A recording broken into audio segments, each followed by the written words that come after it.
para todos, muy bienvenidos a Saber Vivir Mejor.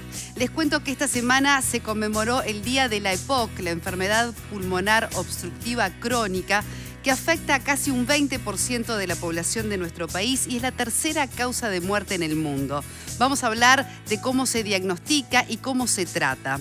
Pero además nos visita un conductor, artista también de este canal, que nos va a contar cómo hizo para dejar de fumar. Estos son los avances de hoy. Hoy en Saber Vivir Mejor hablamos sobre la EPOC, de qué se trata esta enfermedad pulmonar crónica y cómo se diagnostica. El doctor Leonardo Sande explica la importancia de las proteínas en la alimentación y nos visita el histórico carnavalero, actor y comunicador Aldo Martínez. En Farmacia San Roque encontrás todas las maneras de vivir bien. sanroque.com.uy.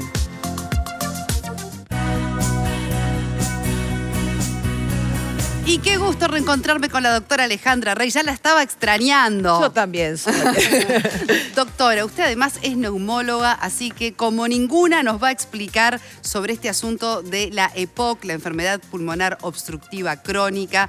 Estamos hablando de una enfermedad de fumadores, podríamos decir. ¿Cómo lo podría resumir? ¿Qué es la EPOC? Bueno, primero agradezco mucho siempre tener la posibilidad de hablar de EPOC, porque tú decías, hay una prevalencia en Uruguay de cerca de un 20% y es la tercera causa de muerte. Para tener una relación, la diabetes tiene una prevalencia alrededor en Uruguay de un 8 a 9%. O sea que, y hablamos mucho más de diabetes que de EPOC. Entonces, es siempre necesario hablar de la EPOC. Es una enfermedad pulmonar que es prevenible, que es tratable y que es progresiva. Se afecta en el pulmón, tiene como la cañería, que son los bronquios, y tiene los espacios aéreos, que son los alvéolos. Las formas es una enfermedad inflamatoria en la cual se inflaman los bronquios y los alvéolos, y las formas clínicas a veces son lo que es la bronquitis crónica, la bronquitis o el enfisema. Me preguntabas, ¿el tabaco está relacionado? El tabaco está claramente relacionado. Es una enfermedad vinculada al tabaco. Si no fumáramos, no existiera esa enfermedad vinculada al tabaco. Pero no es la única causa. Otras sustancias que irritan y que inflaman el pulmón también pueden producir la EPOC, como puede ser gases contaminantes, exposiciones laborales, exposiciones en la infancia. Ahora hay una nueva como teoría que todo lo que nos pasó desde nuestra madre, tuvimos un parto prematuro, las infecciones que tuvimos de chico, el desarrollo pulmonar. Si nosotros no logramos un desarrollo pulmonar adecuado y se fuma o se está expuesto a determinados factores, las probabilidades de tener EPOC son mayor. Ahora, doctora, es una enfermedad que aparece sobre todo a partir de qué edad, y después vamos a hablar también de su diagnóstico, porque hay un subdiagnóstico que es muy importante, un 80% subdiagnosticado con esta enfermedad. Exacto, eso es. ¿Cuándo empezamos a pensar en EPOC? Y bueno, siempre decimos por arriba de los 35, 40 años es que empiezan los síntomas. Pero no es como un ataque al corazón, que un infarto te viene un dolor y rápidamente tenés que llamar al médico. Es progresivo. Esto empieza muy lento, pero muy progresivo. Entonces, ¿qué va pasando? Te vas adaptando.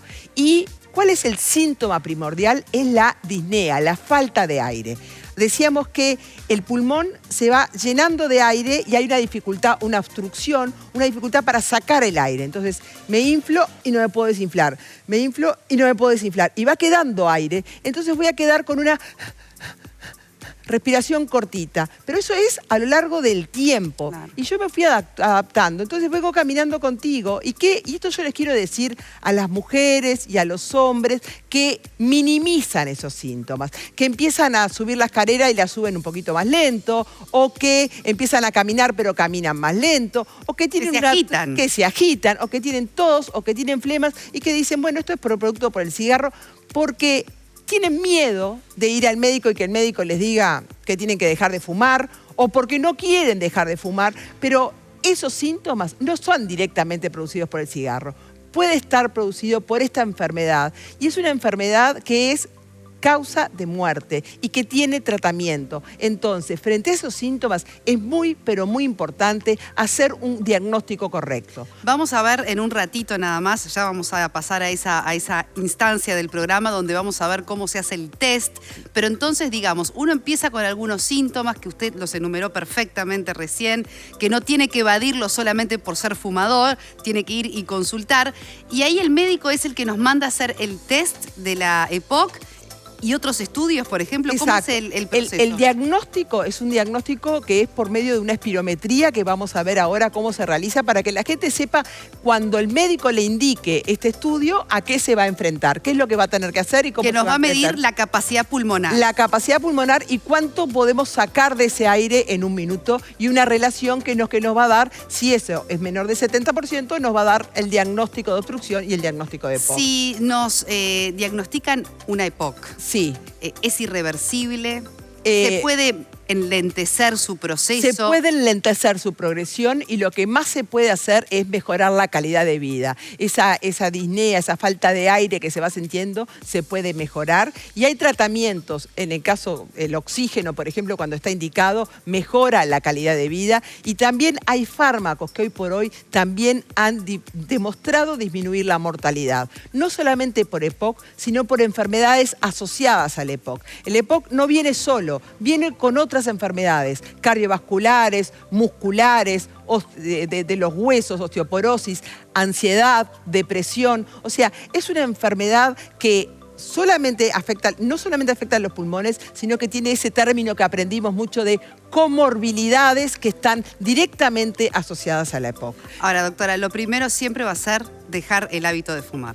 Dejar el hábito de fumar y hacer un correcto diagnóstico, porque no todos los fumadores van a tener EPOC, ni todos los EPOC son fumadores. Así que lo primero que hay que hacer es no tener miedo y encarar, hacerse el estudio que es la espirometría, que es a lo que vino nuestro invitado. Y sobre espirometría, entonces, nos vamos ahora al sector del living de nuestro programa y la doctora Rey, junto a nuestro invitado, nos van a explicar el paso a paso de este test que rápidamente nos va a contar, nos va a describir, doctora, ¿verdad?, nuestra capacidad pulmonar. Exacto. ¿Es así? Exacto. Presente a nuestro invitado, entonces. Bueno, nosotros estamos acá con Germán Iriart, que es licenciado en técnico neumocardiólogo. Los estudios es importante que los hagan los profesionales que están entrenados para eso, porque para hacer un diagnóstico es muy importante que el estudio esté correctamente bien hecho. Lo que nos vas a hacer, me vas a hacer a mí o vamos a hacer una simulación, porque no es el lugar correcto ni con las condiciones correctas, de lo que es una espirometría.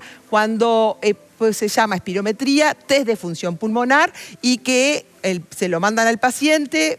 Contanos, Germán, cómo es el procedimiento. Bienvenido. Bueno, buenas tardes. Muchas gracias por la invitación al programa de ustedes. Les quería agradecer en nombre de todos los neumocardiólogos también por permitirnos este espacio para mostrar un poco nuestra tarea. Exactamente, efectivamente, como comentaba la doctora Rey, como comentabas tú, Soledad, la EPOC es una enfermedad que tiene una alta prevalencia en nuestra sociedad. Lamentablemente, los hábitos tabáquicos llevan a que los pacientes desarrollen con más frecuencia este tipo de patologías respiratorias. Y una vez que el médico, desde el punto de vista clínico, considera necesaria la realización de este estudio, que es muy sencillo, es de bajo costo, eso es muy importante que tengamos en cuenta, es completamente indoloro para el paciente y es para nada invasivo, ¿verdad? No requiere una preparación previa. Lo que se refiere es que si los pacientes vienen usando inhaladores, el día que se van a hacer la espirometría no reciban la dosis habitual previamente, ¿no? En los minutos que tenemos me encantaría que pusieran manos a la obra y a ver un poco cómo es el procedimiento. Bueno, muy bien. Tenemos este dispositivo que es un espirómetro. En este caso tenemos un espirómetro de ultrasonido, es de última tecnología este dispositivo, ¿verdad? En el vamos a introducir los datos patronímicos y antropométricos del paciente. Ya lo hicimos. O sea, altura, peso. Exactamente, talla, peso, nombre, apellido. Lo que va a valorar es cómo es mi función pulmonar comparada con gente de mi peso, mi talla y mi edad, o sea, con una población determinada. Y no es el mismo que el de la alcoholemia, también aquí. Exactamente, es un estudio completamente distinto al de la alcoholemia, como comentabas tú. Consta de 2 etapas, una etapa en la cual evaluamos la función pulmonar en condiciones basales. Una etapa post-broncodilatación, nosotros probamos justamente la función del aparato respiratorio tras el uso de este fármaco broncodilatador, que es el salbutamol. Estas boquillas son intercambiables, cada paciente tiene la suya y se descarta inmediatamente después de realizado el estudio. Por supuesto que son estrictas las medidas de higiene. Exactamente. Ahí, perfecto. Ahí ingresó la boquilla. Te tenés que tapar la nariz. Sí, porque todo el aire... Miren qué linda. Para que todo el aire salga... Mira, me someto a cualquier cosa. Está muy bien. Le vamos a pedir al paciente de la salud. que coloque el dispositivo. Vamos a preparar el equipo en sí. Igual estamos simulando, obviamente, que decíamos las condiciones para hacerlo en Le pedimos al paciente que coloque el dispositivo en la boca, apriete bien los labios, respire hondo, grande y soplo de golpe rápido y largo para afuera. Sigo soplando. La maniobra debe de durar más de 6 segundos el soplido. Tomo hondo, grande para adentro. Muy bien. Muy bien, lo hice bárbaro. Muy bien, un éxito, un completo éxito. Esta maniobra se repite 3 veces y se obtiene la mejor maniobra y... O sea, el mejor resultado. El mejor resultado. Después te hacen una prueba con broncodilatadores, se da una medicación para abrir el pulmón, se vuelve a hacer la prueba 3 veces y en eso consiste la prueba. Es una prueba que debo devorar, Germán, unos media hora. 15 minutos Germán, aproximadamente. ¿ya te vas con el resultado? Bueno, estos resultados son parciales, ¿verdad? Una vez obtenidos los mismos, el licenciado en neumocardiología lo que hace es interpretar los mismos para corroborar que el estudio está bien realizado. Una vez corroborado eso, se envía al médico neumólogo, que es el encargado. Que da el resultado y da el diagnóstico definitivo. Exacto, es el encargado de informar este estudio como tal, ya que es el médico neumólogo quien diagnostica la patología como tal. ¿Puede ser que el médico neumólogo, una vez que obtiene el resultado, mande otros estudios complementarios o alcanza con el resultado de esta aspiración? Para el diagnóstico del EPOC es solamente este resultado. Después uno quiere valorar si ese EPOC tiene además... puede con otros estudios funcionales ver ese aire que yo decía, el volumen residual que tiene, se puede medir los volúmenes, se puede medir cuánto puede caminar una persona, si desatura, si se le cae si tiene caída del oxígeno. O sea, hay estudios complementarios que nos van a servir para estratificar el EPOC. Si es una EPOC leve, es un EPOC moderado, es un EPOC grave. También estudios radiológicos, la tomografía, una gasometría. O sea, hay estudios que complementan y nos ayudan como a pronosticar un poco más. Pero para el diagnóstico es esto, es algo tan simple como esto que queríamos traer y compartir para que no tuvieran miedo en poder realizarlo, ¿no? No hay por qué tener miedo.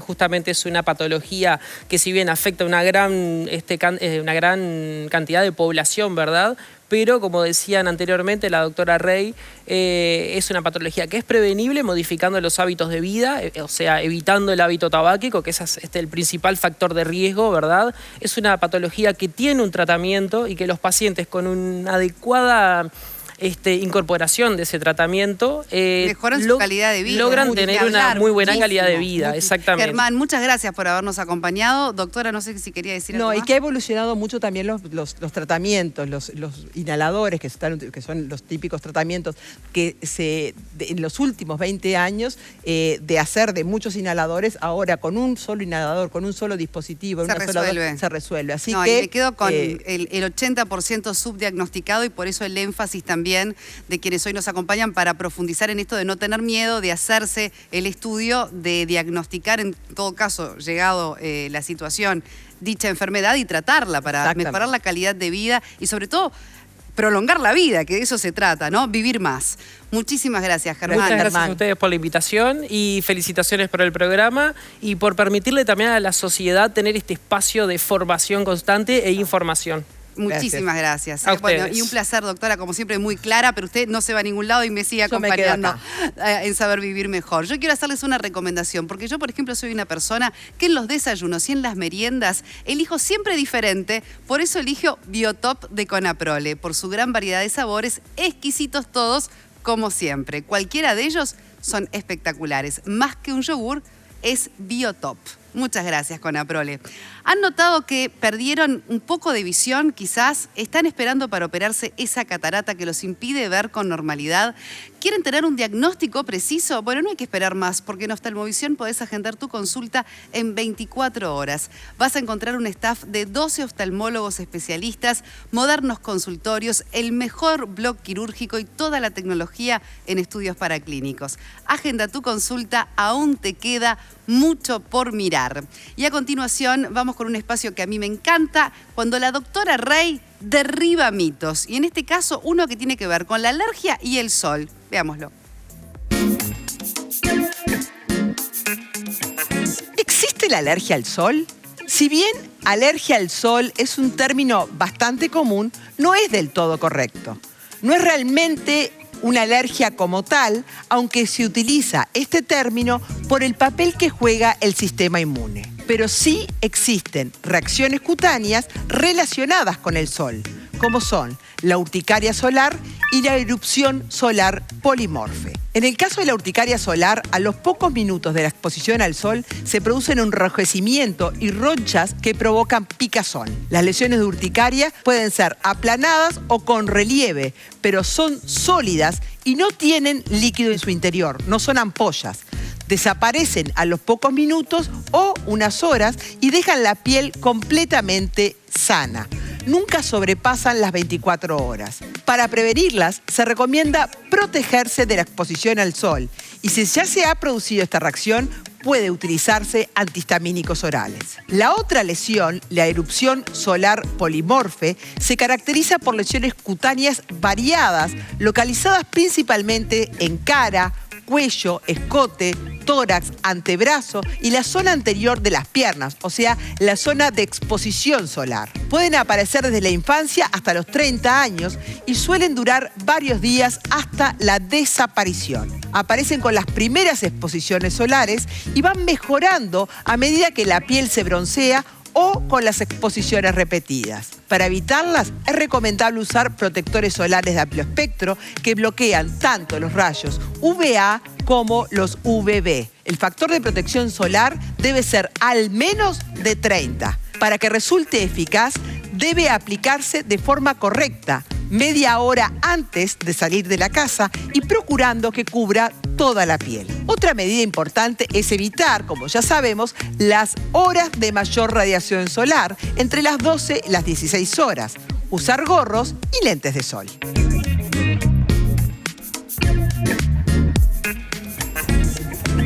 Audical. Tiene sentido que nos elijas. 18899. Muy bien, continuamos en Saber Vivir Mejor y vamos a hablar de un tema muy interesante, presbiacusia en adultos mayores. Así como existe la presbicia, ¿verdad? Cuando hablamos de lo visual, del campo visual, ¿qué pasa entonces en el campo acústico? Y lo hacemos con la doctora Joana Carreras, muy bienvenida. Ella es otorrinolaringóloga para conversar sobre este tema, especialmente en adultos mayores, ¿verdad, doctora Rey? Verdad. Joana, contame, si la presbicia es a partir de los 40, la presbiacusia, ¿a partir de qué edad ya la empiezo a esperar? Bueno, primero, muchas gracias por la invitación, un gusto. Bueno, a partir de los 60 más o menos. De los 60. En realidad es un poquito más tarde el comienzo y generalmente es del adulto mayor. Empieza muy paulatinamente y en todos nos toca distinto. Cuando hablamos de presbicia visual, digamos, es la pérdida paulatina de la visión. Es lo mismo en este caso, ¿no? Está directamente pérdida paulatina del relacionado al envejecimiento. Sí. ¿Y hay algo que podemos hacer para prevenir o cuáles son los factores de riesgo? Bueno, en realidad como prevenir la presbiacusia, la realidad es que no. Es como imposible como prevenir la edad. Sí. Pasó el tiempo. Pero como está relacionado al adulto mayor, generalmente siempre puede estar asociado a algún otro factor que pueda estar influenciando o empeorando la presbiacusia. Entonces importa mucho igual los factores de riesgo relacionados a la exposición a sonidos fuertes, todo lo que es el trauma acústico, a una buena alimentación, al corregir la diabetes, la hipertensión. Son todos factores que a la larga terminan bien.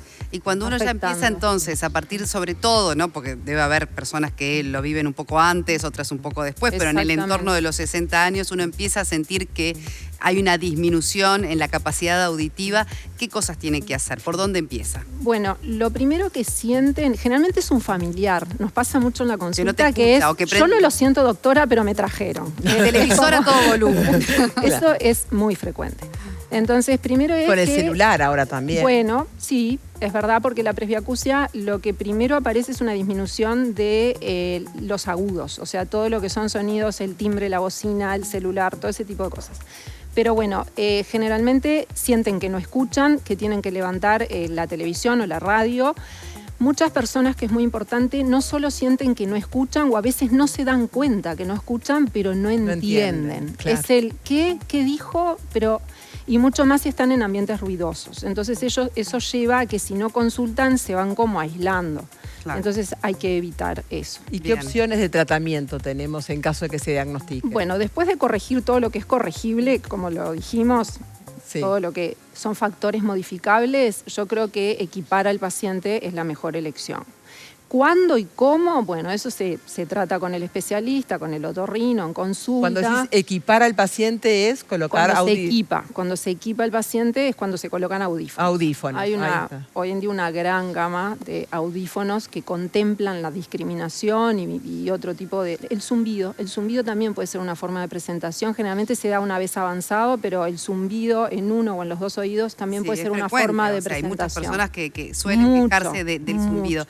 ¿Y va parejo cuando pierdo la audición de un oído, pierdo la audición del otro? Bueno, en general sí. En general es bilateral y tiende a ser simétrico, pero no siempre. O sea, puede pasar que haya una asimetría, pero en ese caso la indicación siempre es equipar los dos oídos.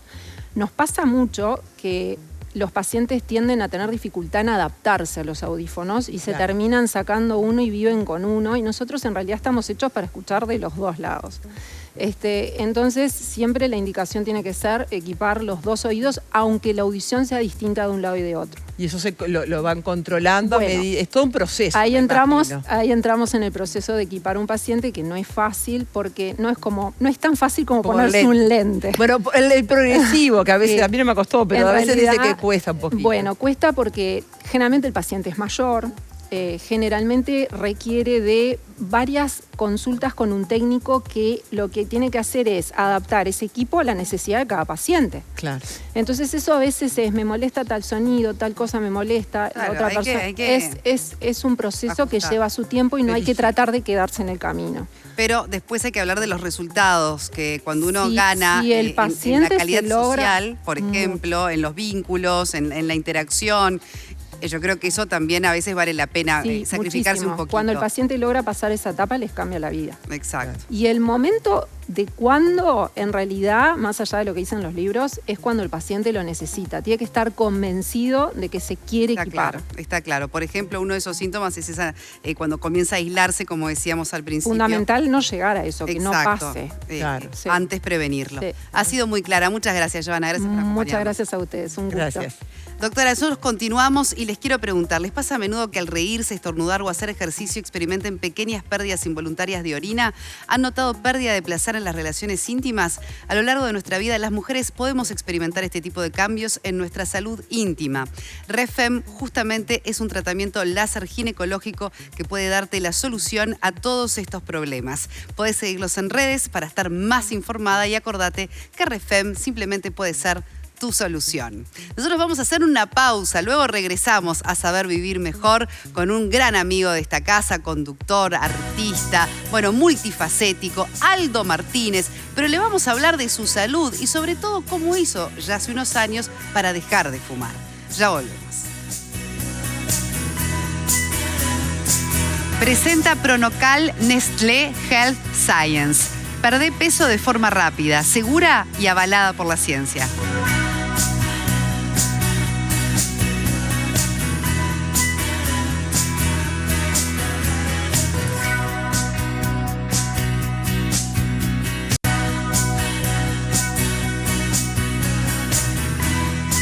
Este espacio es una presentación de Clínica Oftalmovisión, centro quirúrgico de alta especialización, referentes en todas las áreas de la oftalmología, cirugías oculares, estudios paraclínicos y consultas. Presenta Clínica Sande, Abordaje integral del sobrepeso con estrategias de adelgazamiento individualizadas.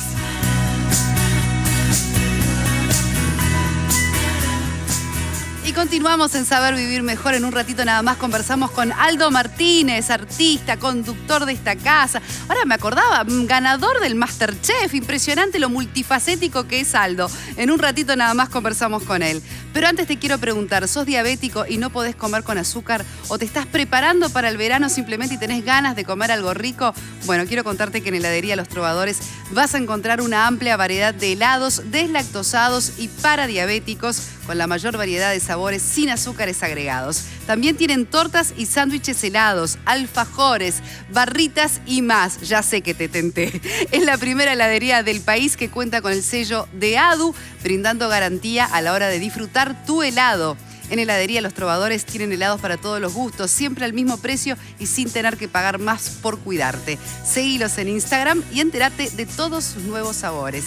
Muchas gracias, Trovadores. Momento de recibir a Leonardo Sande, doctor Leonardo Sande, diplomado en obesidad, esta vez para hablar de proteínas. ¿Cómo estás, Leonardo? ¿Cómo estás, Soledad? Proteínas. Proteínas, bueno, primero lo primero. Siempre hablamos de la importancia de las proteínas, ¿verdad? En los planes nutricionales, porque cumplen una misión muy importante. Pero, ¿qué son las proteínas? ¿Qué tipo de alimentos son las proteínas? Bueno, las proteínas son uno de los 3 grandes grupos de macronutrientes, igual que los carbohidratos y que es las grasas. Grupo fundamental de macronutrientes. Ninguna estrategia nutricional, independientemente del objetivo que busque, descender de peso, aumentar masa muscular, debe ahorrar proteínas. Y tienen 2 funciones principales en el organismo. Hay un grupo de proteínas que son estructurales, formando masa muscular, tejido óseo, pero también las proteínas participan en muchas funciones metabólicas y homeostáticas. Son enzimas, son hormonas, neurotransmisor, comunicación intercelular y también participan en el sistema inmune. O sea, súper importante, tanto como estructura como la función que cumplen las proteínas. Leonardo, igual siempre me gusta que sobren ejemplos a que falten. Digo, están en la carne, en el pollo, en el pescado, están en la leche, están en muchos alimentos, toda una variedad, ¿verdad? Primero, siempre el grupo, cuando uno habla de proteína, piensa en las carnes. Y cuando me refiero a carne, no solamente la carne roja, cerdo, pollo, pescado. Y ya aprovecho de decirte que a veces la gente confunde. Decimos, yo me como un bife de 200 gramos, estoy comiendo 200 gramos de proteínas. No, estoy comiendo cada 100 gramos de carne, generalmente como 25 gramos de proteínas. También están en los lácteos, el queso. También es una buena fuente de proteínas. Cada 100 gramos, también 20 gramos, pero aumentamos las grasas y las calorías. Frutos secos, algo similar, también tiene proteínas. Los granos también tienen proteínas, pero bueno, aportan un poco más de carbohidratos también. Bien, bien claro. Bueno, entonces si yo estoy pensando en un plan de adelgazamiento, Leonardo, ¿qué pasa con las proteínas? ¿Hay que aumentar la ingesta? ¿Qué pasa? ¿Qué rol juegan en un plan para bajar de peso? Excelente pregunta. Cuando uno tiene una estrategia nutricional que pretende descender de peso, jamás se deben ahorrar proteínas. Después las calorías se ahorrarán disminuyendo la cantidad de carbohidratos o grasa, pero nunca de proteínas, por dos principios principales. Primero, por lo que acabo de decir, tiene funciones que no son súper importantes, homeostática y estructura. Y segundo, cuando una persona quiere descender de peso a partir del tejido adiposo, no del descenso de músculo. Exacto. Eso se llama sarcopenia y es toda una entidad médica. Entonces, cuando uno pretende adelgazar y quiere conservar la masa muscular, 3 cosas importantes. 1, ejercicio físico. 2, tener un aporte adecuado de proteínas. Y tercero, que la velocidad de descenso, yo no diría lenta, que sea acorde respecto a la edad, el sexo y las características de la actividad física que hace.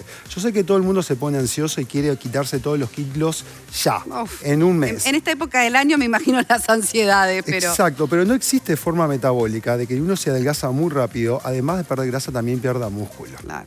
Entonces es muy importante en cualquier plan nutricional dosificar bien cuántas proteínas necesita el paciente. Bueno, por eso pensaba que importante también el apoyo, ¿no?, de un experto en nutrición para que nos ayude justamente a repartir, ¿no?, de forma equilibrada esa ingesta de proteína con otros alimentos que además también necesitamos incorporar. Es muy variado la cantidad de proteínas que puede requerir una persona. Una persona más o menos en reposo, 0,8 gramos de proteína por kilo.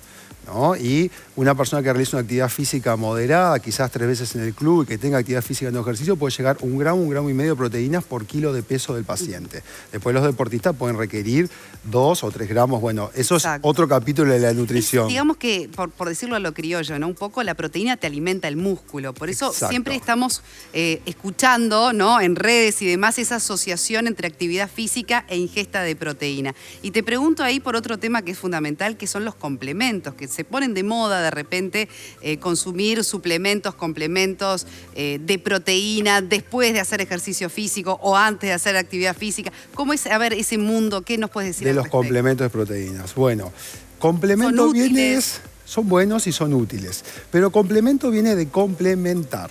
La mayoría de las personas puede obtener las cantidades necesarias de proteínas básicamente de una dieta. Si hacemos un cálculo rápido, vamos a hacer una persona de 100 kilos para hacer fácil la cuenta. Bien. A 1 gramo, 1,5 gramos, 150 gramos. Quizás consumiendo carne, pescado, leche, huevos, algún grano, llega a esos gramos de proteínas y no necesita complemento.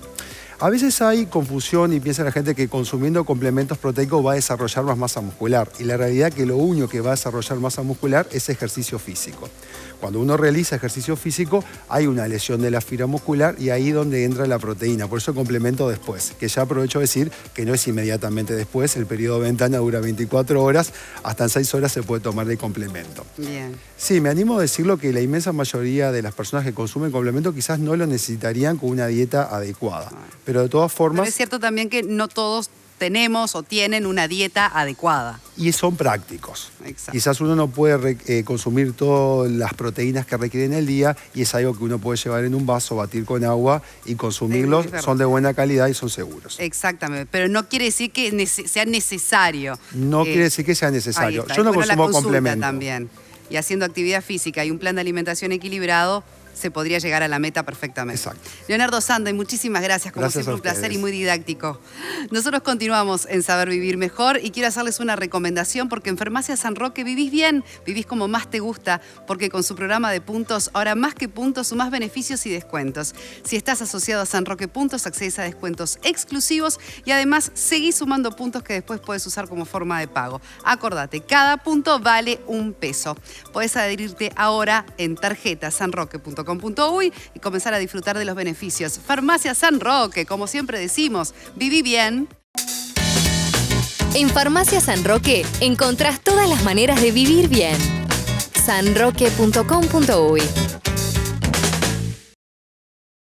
Y además, otra recomendación que no quiero dejar pasar, porque no te podés perder las promociones de Óptica Brioso. Las promociones de Óptica Brioso están espectaculares, más ahora que estamos ya recibiendo el verano, ¿verdad? Por el mes de noviembre, 20% de descuento contado o 10% con tarjeta de crédito en lentes de sol y lente de contacto anuales. Te esperan en Montevideo, también en Ciudad de Canelones. Óptica Brioso, cambia la óptica de tu vida.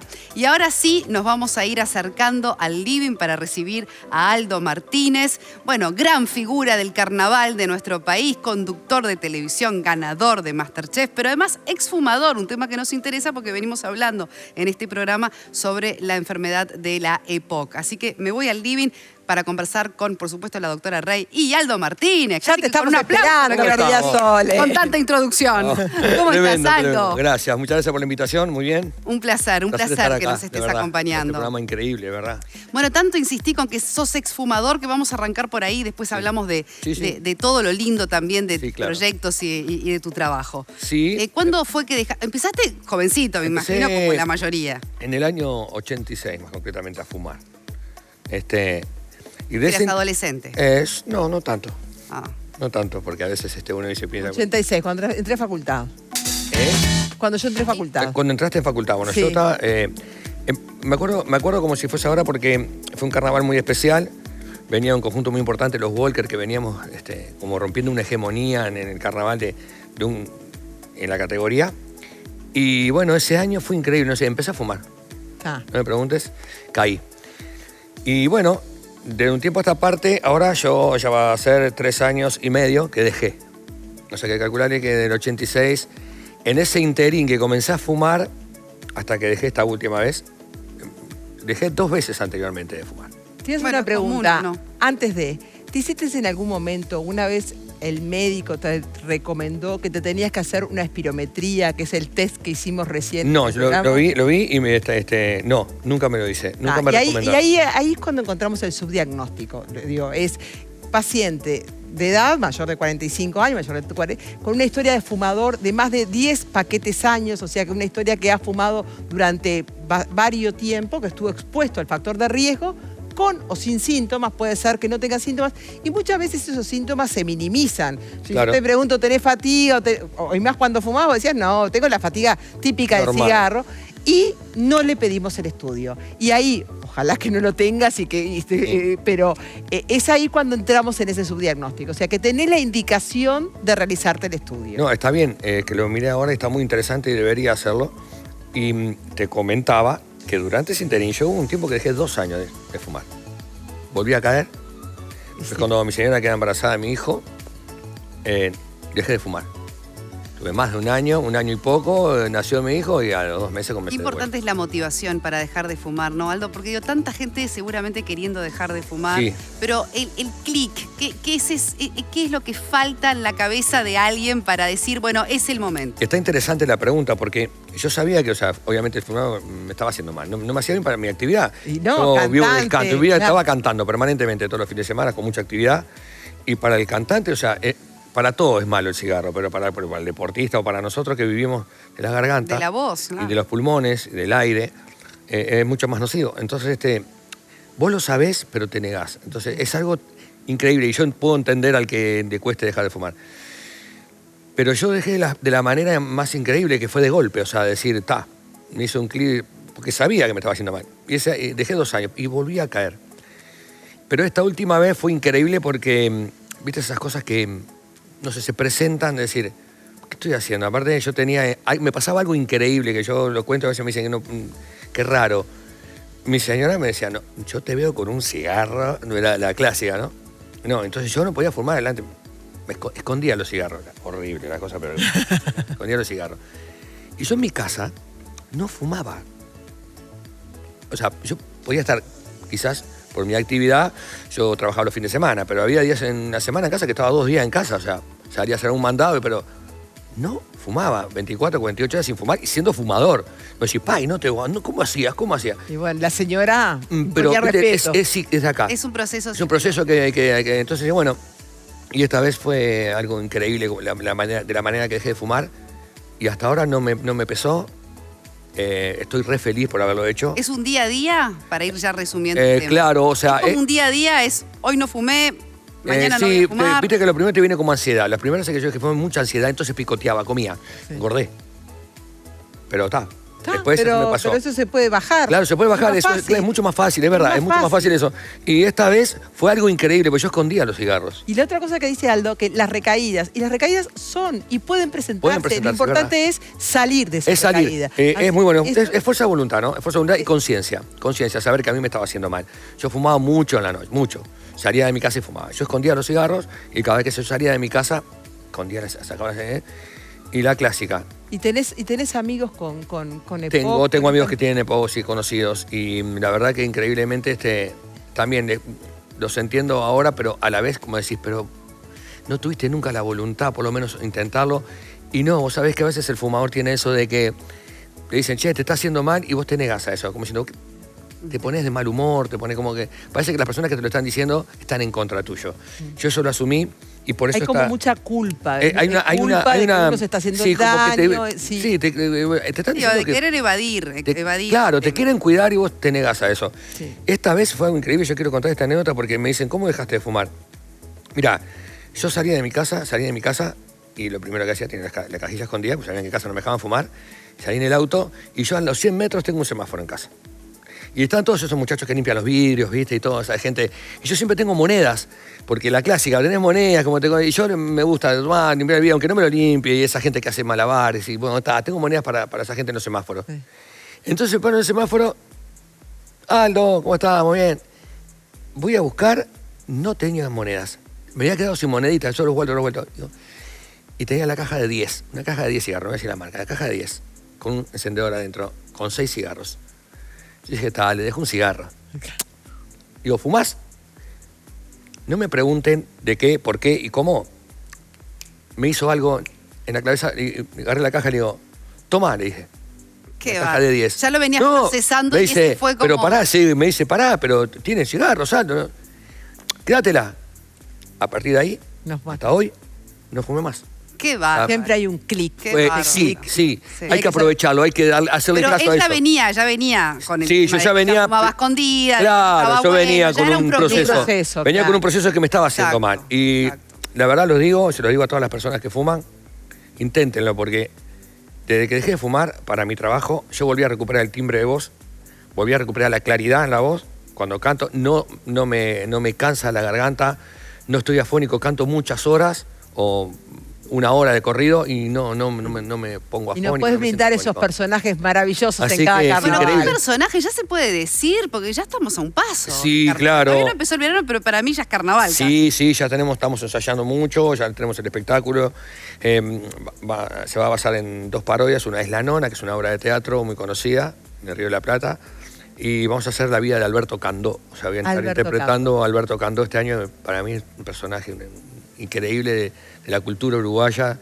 Marcó un mojón grande con el discurso en el obelisco, pero aparte de eso es el rey del teatro uruguayo, es la figura máxima. Y bueno, son lindos desafíos que te pone el carnaval o el arte. Sin duda. Aldo, vamos a mandarle también a aprovechar este momento, este espacio, para mandarle un abrazo muy especial a toda la familia de Panchito Araujo. Sí, la verdad. Una sentidísima pérdida, ¿verdad?, para el mundo del carnaval y el mundo artístico. El mundo artístico país. Y de esa fiesta popular que tenemos nosotros, que es la más fiesta popular por excelencia que tenemos. Panchito era eso.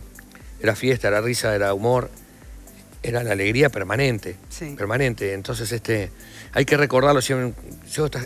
Estas personas, estos artistas que tenemos, a veces que no nos damos cuenta, cuando pasan estas cosas, se nos fue la risa, el cielo nos afanó un poquito de risa. Y bueno, capaz que eso tenía que suceder porque era algo medio inevitable en la situación en que estaba, pero uno se niega a veces a que pueda pasar. Y en este caso hay que recordarlo, yo creo que siempre con la alegría de él, porque era eso, permanente, él era eso. Entonces yo tenía mucha afinidad y tengo con la familia y con todo, con él, especialmente nos unió una mitad por fuera de lo artístico, así que...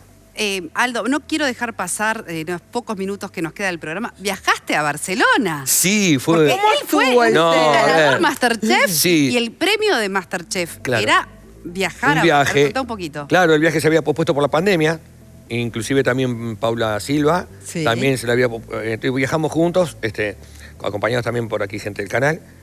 Una maravilla, una experiencia única, un aprendizaje de un mundo de cocina, de alta cocina, de un montón de cosas lindas que de ese imperio de los Roca que tienen todo muy bien pensado. Contanos al restaurante que fuiste para que la gente más o menos... Fui al restaurante Cellier de Can Roca, que tiene 3 estrellas Michelin para todos los que saben de cocina. ¡Wow! Son los premios de cocina máximos. Está catalogado como, si no es el mejor del mundo, es uno de los 2 mejores del mundo.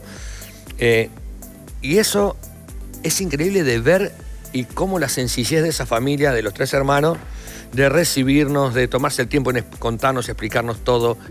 Degustar un montón de cosas en ese Cellier, en ese restaurante, que es algo increíble. Que ¿Te trajiste una recetita para tu casa? Me traje varias, y me traje varios aprendizajes de cómo se realizan los chocolates, los helados, cómo trabajan. Vamos a querer compartir eso contigo. ¿Vamos? Queremos probar. Pero yo les cuento todo, puedo enseñar todo. Tengo el menú que tuvimos en esa cena fabulosa. Bueno, son de muchos platos. Son de 40 platos. 40 pasos. 40 platillos de diferentes. Y ¿Lo más rico? Muy rico, muy rico. ¿Qué fue lo más rico? Te voy a contar lo más extraño. A ver. Rico todo, o sea, porque uno a veces se niega a probar. ¿Cómo estábamos ahí nosotras? ¿Cómo claro, es increíble el mundo. Helado de tomate. Helado de tomate, tomá. Bueno. Tomá mate. A ver, entonces... Yo tomé helado de albahaca, una buena combinación. Bueno, viste, o sea, helado de tomate con tomillo, y dice, pero es como un helado dulce. Qué bar. ¿Y te gustó? Sí, riquísimo, que venía con unas frutos rojos acostados increíbles. O sea, no, es un mundo divino, una experiencia única. Agradezco poder haberla vivido. Y bueno, sos un Masterchef, así que te la merecías. Bueno, muchísimas gracias por habernos acompañado hoy, por todo tu testimonio, que creo que va a ser muy útil para todos nosotros. Yo creo que, primero que nada, el agradecido soy yo de poder contar esta experiencia, y le digo a todos los fumadores se puede. Que sí se puede de verdad, que si les surge ese clic que está y llega, aprovechenlo, cierren los ojos y denle para adelante y no vuelvan. Y no vuelvan. Pasa y después uno se termina olvidando. Sí, no vuelvan ¿verdad? atrás. Es así. Y ahora no me molesta, claro. no me molesta que fumen al lado. Exactamente. Genial. Exactamente. Ha sido un placer. Aldo Martínez, un gusto. Qué lindo terminar el programa así. Nosotros nos reencontramos, doctora, como siempre, el próximo fin de semana. Ahora estamos en época mundialista, así que no sabemos. Pero muy pronto con Saber Vivir Mejor. En el 10. El canal uruguayo. Claro que sí. Me tocaba a mí hoy.